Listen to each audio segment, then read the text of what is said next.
Hi, welcome to Lewis Black's Rantcast, New York Comic Con edition, a very, very special edition of the Lewis Black Rantcast, because I have been asked by the New York Comic Con to do a virtual Rantcast. That's what I'm doing because the folks at New York Comic Con, due to the you know what we're going through now, I won't be mentioning its name. I'll leave it to others. Uh, are going to be doing a virtual Comic-Con. I mean, that's the way things are now. And so I, much like I normally would be in front of an audience, am playing to the virtual audience that's in my head.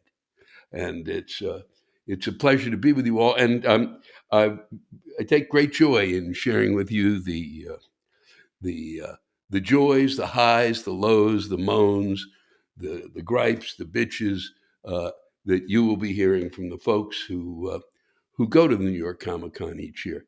And so we begin with Steve Kidd from Allendale, New Jersey. I love going to New York Comic Con and have gone every year since it began in 2006. It pains me that I won't be able to attend physically this year because of this stupid pandemic. There's a lot I'll miss this year. I'll miss the amazing panels on site at the Javits Center, the incredible professional cosplays, and the wonderful signings and booths.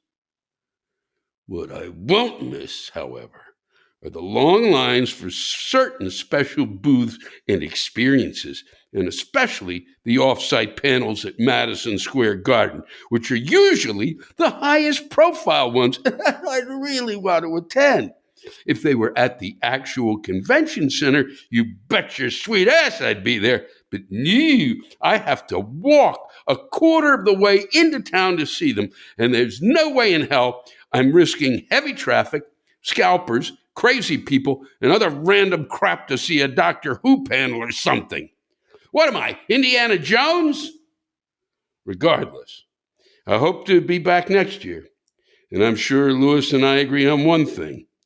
This lousy, stinking virus can kiss my ass. And we certainly can agree on that, Stephen. We're calling him Stephen, it's Steve. We can agree on that. Oh boy, can we agree on that. And we could go on for hours, I think, together. All of us, all who've sent in things, all of us could be screaming virtually about just how much that pandemic, may I say, can kiss our collective asses. This is from Jeff from Oradell, New Jersey, where I used to play a bit of golf, actually. I'm sure you're excited to hear that. I miss the oversized and overpriced pretzels. They're so salty and so good. You know, I have to agree with you too, Jeff. There is nothing better than an oversized, oversalted, salted like a salt lick, like what a deer might go up to, and an overpriced pretzel, an oversized, overpriced, oversalted pretzel. Makes my mouth water. This is from Joe. He's from Charleston, West Virginia. The first time I went to the New York City Comic Con was 2010, and it was great. I saw Seth Green and got to participate in a panel. Of course, I want to go next year, but so does the rest of the tri-state area. Last year, it was a bit crowded, but I could at least breathe and move at a comfortable rate. I attended for all 4 years that I was in college, and each year was worse and worse. More people, more wide shoulder costumes, less free stuff. I agree, Joe. Nothing worse than less free stuff. Crowding aside, what really kills it is the way the panels work. There's some really cool stuff being discussed and presented in panels. But you need to arrive an hour before the doors open, or just hide in a bathroom stall for the night so you can get a spot in line. If you want to see one panel, that's all you can do all weekend. Can't see the show floor or artist's alley, just one or maybe two panels that interest you. Bonkers. Okay, this is from Pam. She's from Brooklyn, New York. Definitely not enough Paul Rudd. I see Paul Rudd about every 6 or 7 years, and if I stumble upon him, I will let him know, Pam. Wanting to see multiple panels at the same time is annoying. It is so easy to get lost and lose the people you're with. And it's so easy to drop an obscene amount of money on things you don't need. Well, isn't that life? This is from Mariella. Brooklyn, New York. The line to get into the convention center is always long, and as much as they try to organize it, it is always unorganized, and people easily line cut. Then, if you need the bathroom, good luck, because that line is another 3-year-long wait. There's never enough bathrooms for anyone to use, and on top of it, people choose them to change in, so you're left waiting for Cinderella to finish putting on her dress as you're dying. There is one singular overcharging Starbucks everyone seems to use, and the one by the door upstairs isn't any better, huh? There has to be more caffeinated options. Otherwise, the undercaffeinated people with swords are going to retaliate. Food options are limited and never good. If you want to meet a celebrity, you have to sell an arm or a leg for a 2-second photo or a signing. But I still love that they have the option, though you lose 3 paychecks if you sign up for it. Then, on top of the long lines to get in, and for the bathroom, and for the food, there are the long panel lines with no guarantee you'll get in. Everything is left up to chance at Comic-Con. And if you aren't prepared to walk 500 miles back and forth between sweaty Deadpools and Funko-obsessed enthusiasts, do not come. Lastly, if you have a panel that's at Madison Square Garden with another one starting immediately back at the Javits Center, be prepared to run, and good luck. Wear a cape while doing it for 4 days to feel cool and to make yourself feel better. All this being said, Comic-Con is genuinely so much fun and has given me fantastic memories. There's always room for improvement, but I'm not sure what else can be done in order to fix things. This is from Megan. She resides in Glen Clove, New York. Standing in line for a signing/appearance, and someone who was saving a spot for friends in front of you all of a sudden lets 4 or 5 people in. Megan, I'm already right with you, and my rage level is so off the charts. Just reading that sentence and knowing the experiences that I've had when this kind of thing has happened. And you're in a Comic-Con is like, what is it, 3 days? And so every moment counts. And 4 or 5 of these pricks wander in, go off the street. You don't even know where the hell they came from. Sure, they're there for the same reason you are. But to cut into line, nothing makes me angrier. And there's limited space for the signing. So you're now worried about getting in and how those people don't deserve a spot because they didn't wait the time that you did.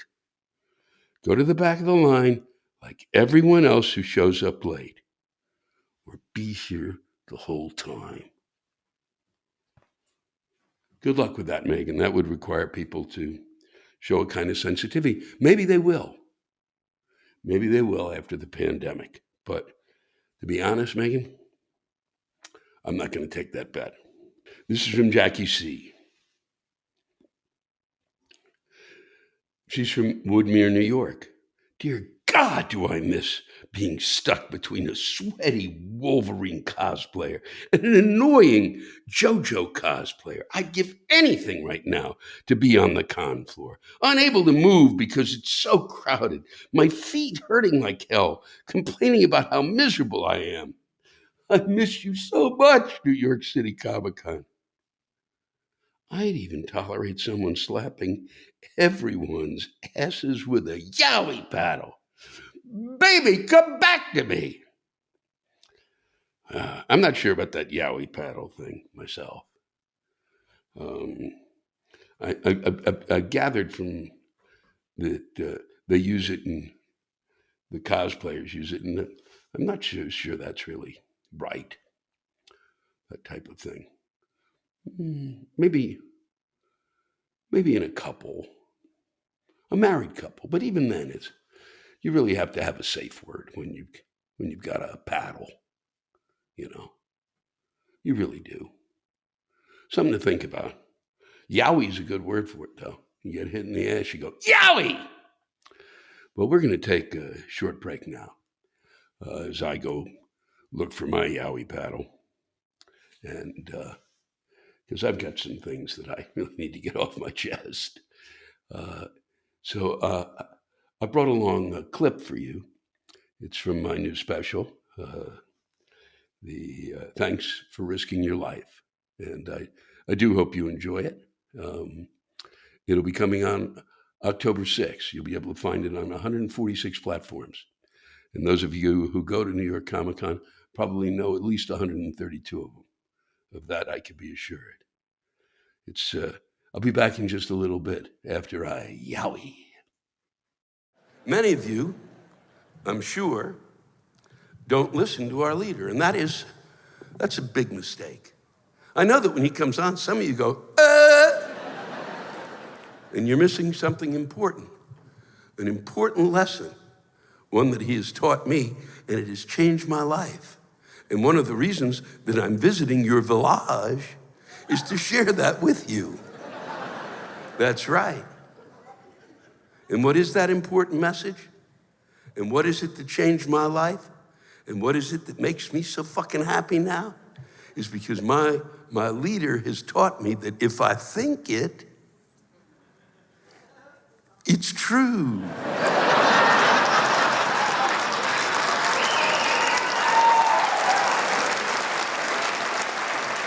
And if I say it, it's even truer. Many of you don't know this, but my breast milk is a magical elixir for kittens. Yes, it is. Go to my website, 2-day free shipping.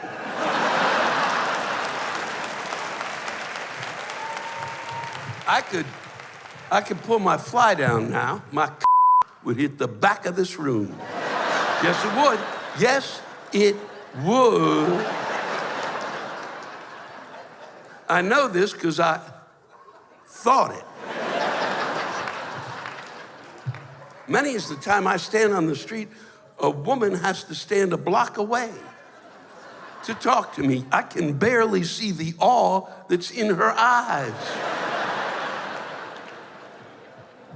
I'll be returning next year with my new show, Lou Black, and his big magical You're gonna want to see that. My is so big, they're gonna have to reconfigure this stage.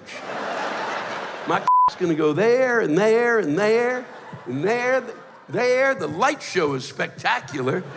You're gonna want to get the soundtrack. They are building doors now so that my can get out into the street because my needs to breathe. And there they will put 35 parakeets on the end of my I will pull back. I will disappear. All you will see is my and 35 parakeets, and they will sing for you tomorrow from Annie.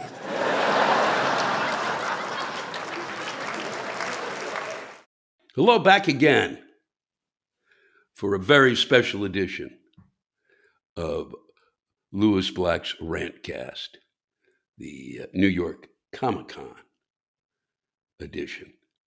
As you can see, the time has passed. The shades have been drawn. I would have been back a little sooner, but I was having too much fun with my yowie. Yowie! Hi, this is from my friend Mildred. She is my friend Mildred, and she hails from Tucson, Arizona, and I'd like an explanation. I've never really understood why people say hails from. But I'm sure there's a good one, and I'm probably missing it. It's probably right in front of me. The reason for it.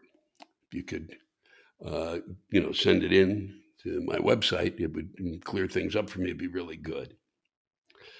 That means I'll have learned one thing during the pandemic.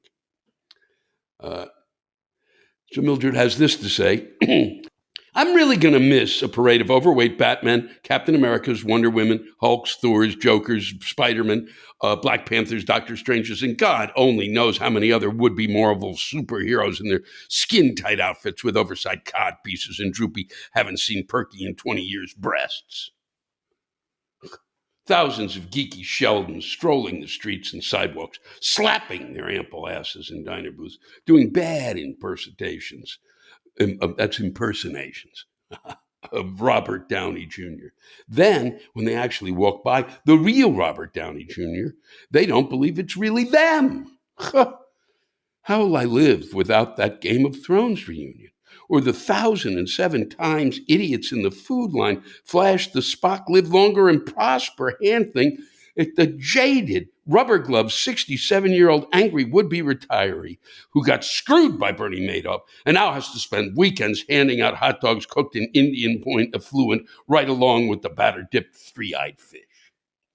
This is Sarah from New Jersey, the whole state. I'm going to miss getting up at 4 a.m. to wrangle everybody to catch the 8 a.m. train just to guarantee a seat at a panel before booking it straight to the show floor and snatching up all the free stuff. I'm going to miss the smell of disgustingly overly buttered popcorn and my aunt crying out, "It got in my mouth," whenever we pass by with someone with bad BO. I'm also going to miss getting stuck in a body traffic jam where I'm separated from my aunt and the horrified look on her face when I finally catch up to her and tell her, "That wasn't me behind you." And she realized that it was someone's belly pushing her forward. In the end, I'm really going to miss having to hunt down a shaved ice truck that has both strawberry and lemon all over the convention hall and having to run around it at least 4 times before running with multiple cups plus my bags to my group before they melted. You wouldn't expect getting exercise at Comic-Con with all the line waiting, but believe me, you do. The whole day you're running on Wawa coffee, pretzels, and water before you finally get to relax at Starlight Diner with your heavy bags of merch, surrounded by likewise groups enjoying a meal. You eat a great meal and end it with a slice of beautiful cheesecake. All is good until the last train to get you home before 12 a.m. is about to arrive in 5 minutes, so you need to pack up and go. This wasn't even half of the mess that comes with going to the New York City Comic-Con, and yet I'm really going to miss it. The New York City Comic-Con is a challenge, but that's what makes it so fun. I cherish all of the good and bad from it because it's such a unique experience that I'm truly going to miss. Thank you, Sarah. And this brings us to our final ranter, Dylan from Brielle, New Jersey. You know what I miss most about events like Comic-Con? You hit up your group chat, but it turns out that none of your friends want to go with you because they have jobs or girlfriends or familial obligations that they must tend to. But there's that one guy in the group chat that you kind of know, but you also aren't really close with. He's like a friend of a friend. You know who I'm talking about. That guy wants to go with you. You don't want to seem like a jerk for not wanting to go with this human you're only somewhat acquainted with. And you also really need to take a picture with some hoss dressed up like a giant ugly doll. So you reluctantly go with this person you barely know, let alone care about. 9 times out of 10, this acquaintance of yours is a pain in the ass and makes you drive out of your way to pick him up. You drive an hour and a half through North Jersey to Hoboken to take the PATH train. He doesn't help for parking. What are you going to do? Be assertive? You barely know this guy. Maybe 10 minutes of the entire journey is spent speaking to one another. You talk about where you grew up, where you go to school, and how each of you know your mutual friend. You really wish your mutual friend was here. Oh, God, life would be so much easier with a third head bridging this painfully awkward gap. You get to the convention. It's fine. By no means is it terrible. You're happy you're there. But you feel awkward, you know? Comic-Con is supposed to be a safe haven for tweaking over all the nerdy crap you're too embarrassed to talk about in real life. You're happy to be there, but you have this dude with you that once again you've met maybe once or twice. Like, what are you going to do? Be vulnerable in front of this man over a bunch of damn ugly dolls? No, you can't do that. When you pass by the ugly doll stand, you make an abrupt effort to seem disinterested. And then everything changes. Your stranger friend stops and turns to you. Can we check out the ugly dolls? I love these things. Me and my sister used to play with these when we were little. Oh, wow. Okay, this is exactly what you wanted. Maybe this guy isn't half bad. You both geek out over the plush dolls that fill you with nostalgia from 2009 in the manliest way possible. He tells you his favorite ugly doll is Wade because he's the only one with an apron.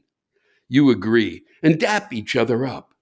There's a dude dressed up like Ice Bat, and you both get a picture with him. You leave the convention happy. You still barely know this person you're traveling with, but at least you have a weird bond that you will both refuse to talk about in a group setting. You get back to your car, and he agrees to split the parking fees with you. Life isn't so bad. Your expectations have been squashed. That's what I miss. Dylan, that's what we all miss. What we all miss is human contact. All those folks out there, the ones we don't know, the ones that we would just see in the streets, or you know, might be in that group chat. And someday, around the corner, we'll be back there, and that'll